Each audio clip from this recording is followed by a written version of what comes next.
ای O B آئی pensioners کا case Jamaat Islami نے لڑنے کا فیصلہ کر لیا۔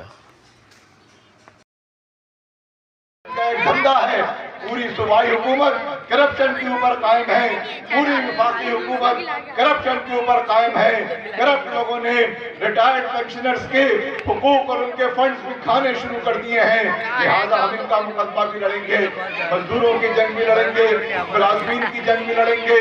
اس شہر کراچی کا مقدمہ صرف جماعت اسلامی لڑ رہی ہے، اس شہر کراچی کے عوام کی جنگ صرف جماعت اسلامی لڑ رہی ہے۔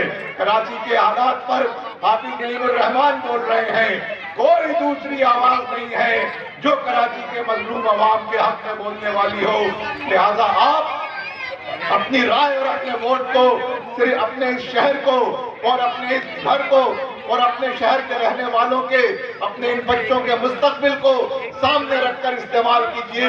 جو اس معاملے میں آپ کو